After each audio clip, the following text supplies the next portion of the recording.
Sur quelle étrange planète vivons-nous? On l'appelle Terre, alors que les mers et les océans couvrent 71% de sa superficie.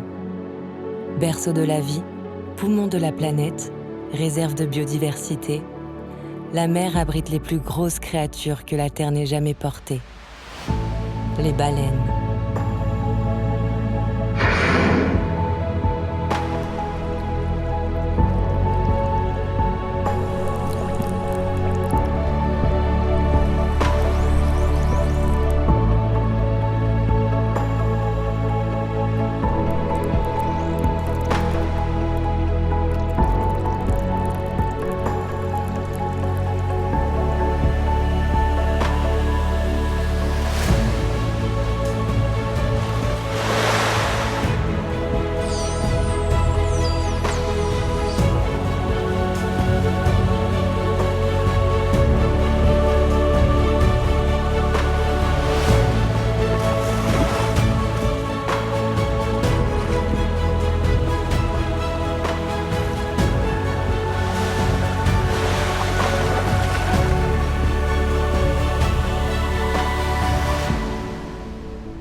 Les baleines représentent quelque chose d'extraordinaire et c'est des animaux vraiment remarquables par leur beauté, par leur agilité dans l'eau et impressionnantes bien sûr par leur taille et leur poids.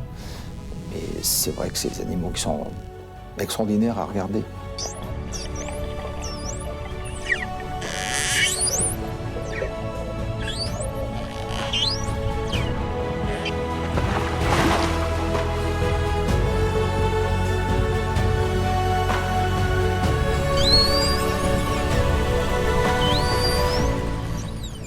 La Méditerranée française et monégasque ont quand même un très bon retour d'expérience. Je crois que ça fait 30 ans qu'il y a des démarches exemplaires. C'est une mer que tout le monde connaît, qu'on a banalisée parce que c'est un petit peu un lieu de villégiature et on pense à tort qu'il n'y a pas de vie sauvage, qu'il n'y a pas de grands animaux au large, alors que c'est tout le contraire. Il y a des rorquals communs, c'est le deuxième animal le plus grand de la planète. Il y a des cachalots, il y a des dauphins, il y a aussi des requins. Donc c'est un milieu à la fois très sauvage, très beau, mais qu'il faut protéger, qui est très fragile.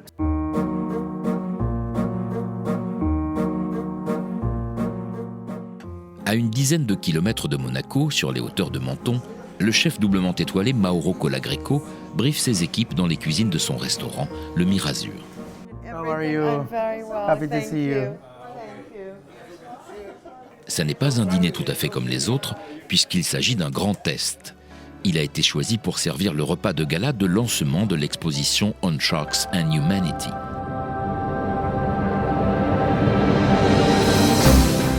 Petit retour en arrière pour se glisser dans les coulisses de cette épopée épique.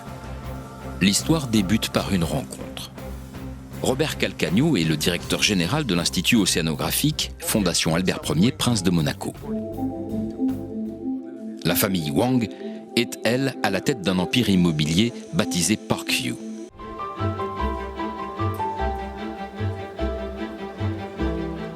Dans la salle de conférence, la grande soirée de gala se prépare.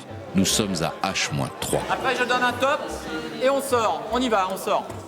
Le challenge technique est bien réel. Il va falloir coordonner les 80 serveurs. La salle de conférence a été entièrement transformée. Cette soirée unique va allier surprise, décor féerique et moments magiques. Ce type de croisière permet aussi d'éveiller un peu les consciences, on va rester modeste et on parle mieux de ce qu'on connaît. Nos passagers seront les vrais ambassadeurs. Ce changement climatique est beaucoup plus marqué, que ce soit au Spitzberg ou au Groenland.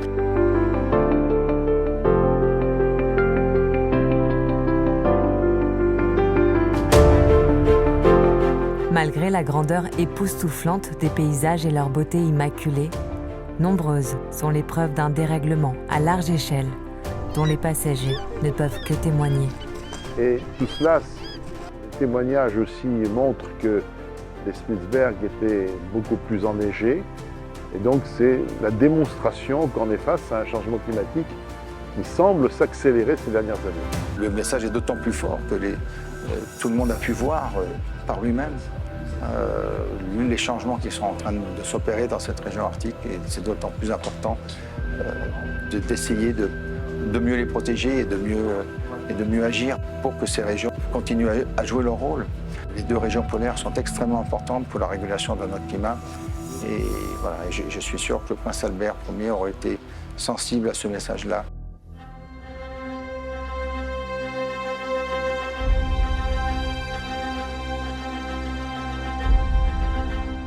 Les pôles, ces colosses aux pieds d'argile, sont bien plus que de simples décors époustouflants. Ils sont à la fois les précurseurs du changement climatique et des moteurs indispensables au bon fonctionnement et à l'équilibre de la planète. Les 180 passagers de cette croisière commémorative garderont assurément un souvenir ému de cette rencontre avec le Grand Nord, autant qu'ils en auront mesuré sa vulnérabilité.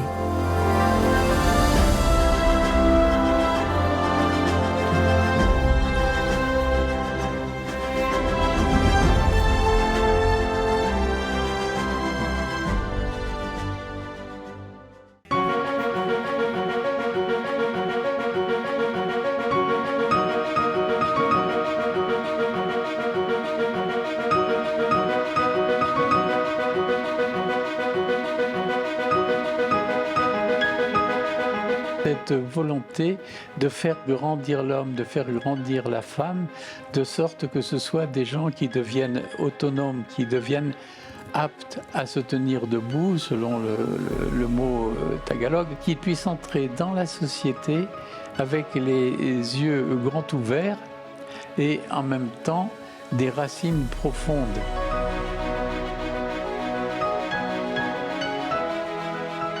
Lorsque nous avons commencé avec Laurent Torigné, qui a vécu 10 ans parmi nous ici aux Philippines et qui est aujourd'hui le directeur du programme Seconde Chance à Marseille, lorsque nous avons commencé nos conférences, en fait, nos expériences intéressaient aussi la PJJ française, la protection judiciaire de la jeunesse, ou de voir comment nous pouvions aider des jeunes à prendre conscience de ce qu'ils étaient, de ce qu'ils portaient, de s'ouvrir à de nouvelles potentialités et de construire un avenir autre. Donc l'AMAD soutient ces deux programmes, que ce soit l'école de vie et Seconde Chance. Nous avons donc l'intention de pouvoir renforcer ces programmes-là, mais aussi de les diffuser au bénéfice d'autres partenaires.